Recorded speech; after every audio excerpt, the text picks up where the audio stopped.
BJP Congress లా కాదని చెప్పింది చేస్తాం చేసేదే చెప్తామన్నారు కేంద్ర మంత్రి కిషన్ రెడ్డి.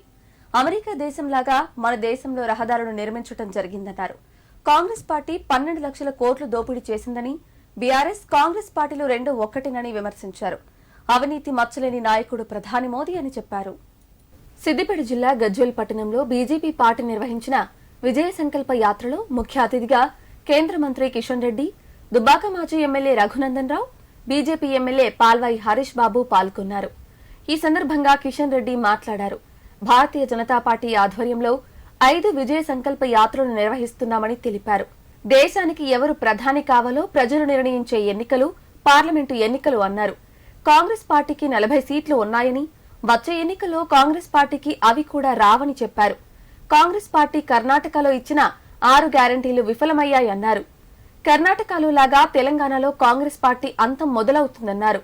పార్లమెంటు ఎన్నికల్లో బీజేపీ పార్టీ విజయం తర్వాత రాహుల్ గాంధీ విదేశాలకు వెళ్తాడని వ్యాఖ్యానించారు. 500 సంవత్సరాల తర్వాత ఆ రాముడే రామదూతగా మన మోదీని పంపించి అయోధ్యలో రామమందిరం నిర్మించడం జరిగిందని తెలిపారు. 70 సంవత్సరాల స్వాతంత్రం కాంగ్రెస్ పార్టీ పుణ్యమాని, కాంగ్రెస్ పార్టీ అవినీతి కారణంగా ఇంకా నా ప్రజలు పేదరికంలో ఉన్నారు. మౌలికాస్తులు లేవు, ఇబ్బందులు పడతా ఉన్నారు.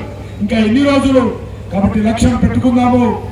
2047 వచ్చే 20 సంవత్సరాల లోపల దేశం ప్రపంచ దేశాలతో పోటీ పడాలి. వచ్చే 20 సంవత్సరాల లోపల భారతదేశం ప్రపంచంలో ఒక విశ్వగురు స్థానంలో ఉండాలి. 2014లో ఆయన ఒక్కరోజు కూడా ఆఫీస్కి రాలే. ఆయన ఎక్కువ రోజులు ఆఫీస్కి రాకుండా ఇక్కడ ఉండేవాడు. కానీ అదే సమయంలో ప్రధానమంత్రి అయ్యాడు నరేంద్ర మోడీ గారు. ఒక్కరోజు కూడా ఆఫీస్లో రాకుండా ఉండలేదు. ప్రతిరోజు ఆఫీస్కి వచ్చేవాడు, ప్రతిరోజు దేశం కోసం పనిచేశాడు. ఒక్కరోజుగా సెలవు తీసుకునే, ఒక్కరోజు కూడా ఫామ్ హౌస్ నేను పోదాము. 500 సంవత్సరాల క్రితము ఒక విదేశీ దురాక్రమణటువంటి బాబర్ అనేటోడు భారతదేశానికి వచ్చి ఈ దేశాన్ని ఇస్లాం చేయడం కోసం, ఈ దేశం అంతా కూడా ఇస్లాం కావాలని ప్రయత్నం చేశారు. కానీ ప్రజలు మారలా.